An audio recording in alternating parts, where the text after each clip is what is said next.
Hello everyone welcome to E Shiksha. आज आम discuss करबा all things bright and beautiful part 3 जहाँकि एब क्वेश्चन। तो लेट्स स्टार्ट। फर्स्ट क्वेश्चन है what does the poet think of all things. समस्त जिनिस संपर्क रे कवि कौन भाविचंती। The poet thinks that all things are bright and beautiful. सबु जिनिस उज्ज्वल एवं सुंदर। नेक्स्ट क्वेश्चन देखिबा who has made all this things. किए ए समस्त जिनिस निर्माण करिसंती। The Lord God Almighty has made all this things. Lord God Almighty बा ईश्वर ए समस्त जिनिस को तैयारी करिसंती। नेक्स्ट देखिबा what are the little things mention in the poem. कवितारे उल्लिखित क्षुद्र जिनिस गुड़िक कौन। The little things mentioned in the poem are little flower and little bird. एतिरे मेंशन कराही कि छोट फूल एवं छोट छोट पक्षी गुड़िक विषय रे।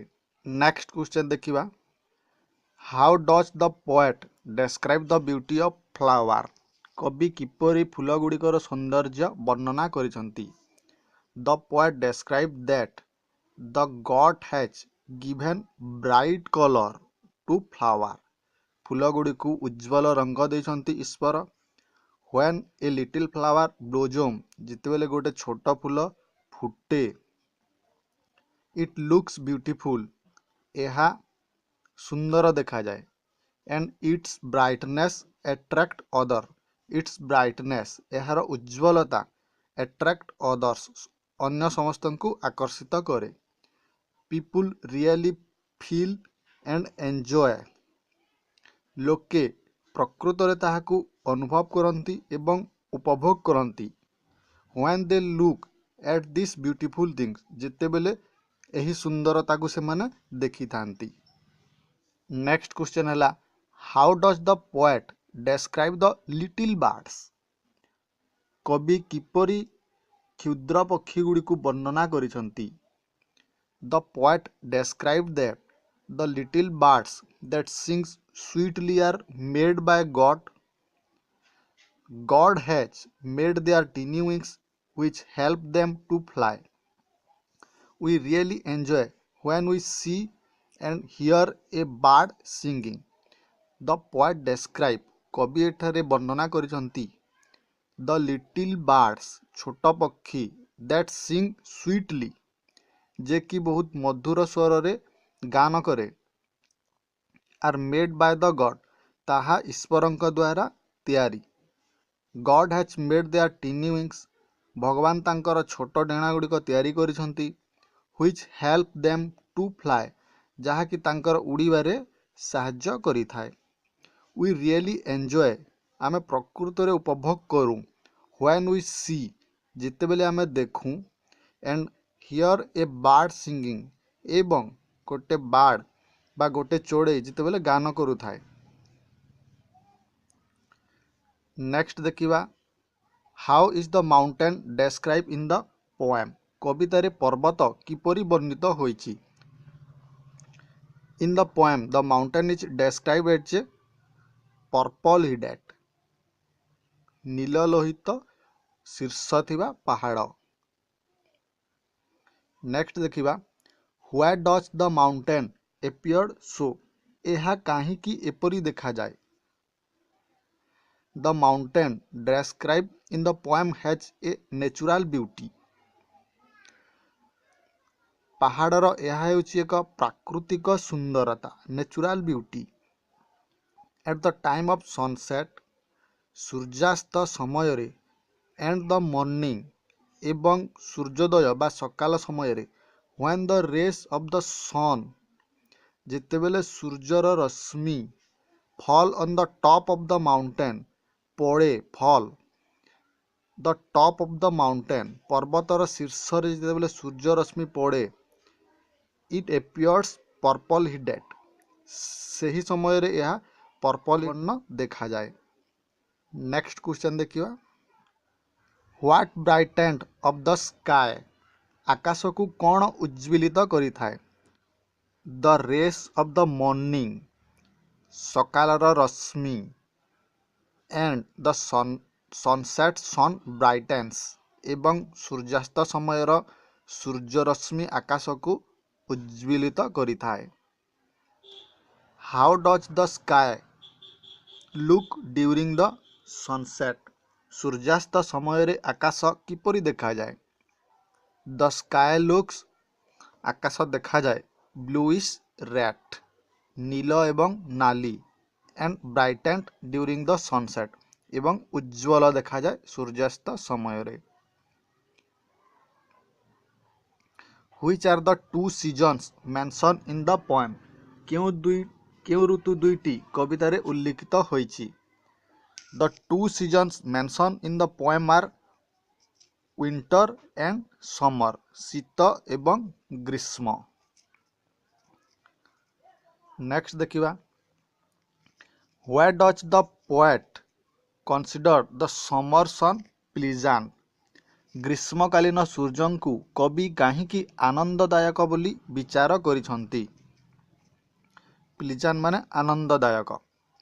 Out of the two seasons, एही दुई ऋतु मध्यरु the winter and the summer, शीत एवं ग्रीष्म, the one is too cold, से मध्यरु गोटे होछि बहुत ठंडा, व्हिच इज समटाइम्स अनबियरेबल, जोटा कि बेले बेले असह्य, अनबियरेबल असह्य, बट द सेकेंड वन, किंतु द्वितीय द समर ग्रीष्म comes after the winter,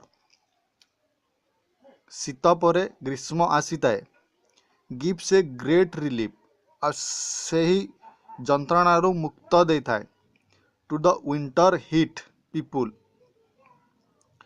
the summer also provides us, ग्रीष्म मध्य आमको देता है गुड टाइम टू एंजॉय, उपभोग करिवार भल समय, दैट इज व्हाई, सेथिपाई the poet consider the summer unpleasant, सेथिपाई कवि विचार करिसंती समर हेउची बा ग्रीष्म हेउची आनंददायक। नेक्स्ट देखिवा, what do we enjoy in the green wood? आमे सबुज अरण्य रे कौन उपभोग करूँ? We enjoy the beauty of tall trees in the green wood, आमे उपभोग करू उच्च गछ गुड़ाक कौठारे? ग्रीन वुड, सबुज मणरे। नेक्स्ट देखिवा, how are the meadows useful for us? घन तृणभूमि गुड़िक आम पाई किपरि उपयोगी? The meadows are open area, खोला घास पड़िया गुड़िक खोला थाए, ओपन एरिया थाए, बड़ एरिया थाए ऑफ ग्रासलैंड, घास जमीर, which are useful for us to playing games, इतरे मिस्टेक हो जाइए PLAYING, प्लेइंग गेम्स, खेलिबा पाई।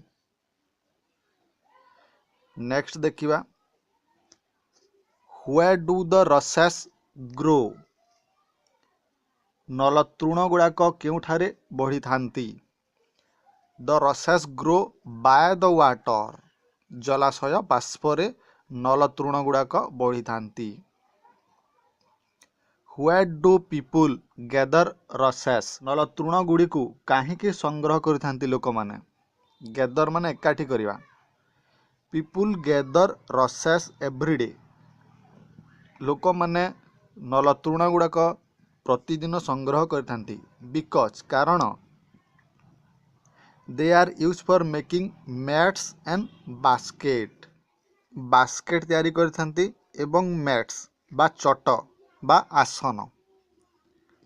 Next question, why has God given us eyes? भगवान आमको चक्षु देई थांती काहींकी? The God has given us eyes to see all the things, सबु जिनस गुड़िक देखिबा पाई, क्रिएटेड बाय हिम, ईश्वरंक द्वारा निर्मित जिनस गुड़ाक देखिबा पाई भगवान आमको आखि देई थांती। What should our lips tell? आमर ओष्ठ कौन कहिबा उचित? आवर लिप्स शुड, आवर एटा डबल हो जाइए, Our lips should tell about the God and all his creation. ଭଗବାନଙ୍କ ବିଷୟରେ କହିବା ଉଚିତ ଏବଂ ତାଙ୍କ ଦ୍ୱାରା ନିର୍ମିତ ଜିନିଷ ଗୁଡ଼ାକ ବିଷୟରେ କହିବା ଉଚିତ। ନେକ୍ସଟ କ୍ୱେଶ୍ଚନ୍ ବା last question, how does the poet describe God? କବି ଭଗବାନଙ୍କୁ କିଭଳି ଭାବରେ ବର୍ଣ୍ଣନା କରିଛନ୍ତି?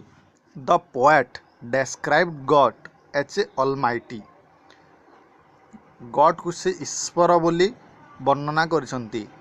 Who has made everything bright and beautiful, ଯେ କି ସବୁ ଜିନିଷ ଗୁଡ଼ିକୁ ଉଜ୍ଜ୍ୱଳ ଏବଂ ସୁନ୍ଦର ଭାବେ ନିର୍ମାଣ କରିଛନ୍ତି।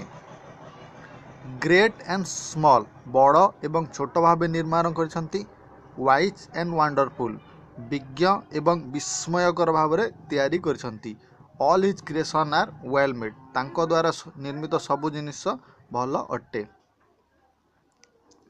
ଭିଡ଼ିଓଟି କେମିତି ଲାଗିଲା କମେଣ୍ଟ କରିବେ।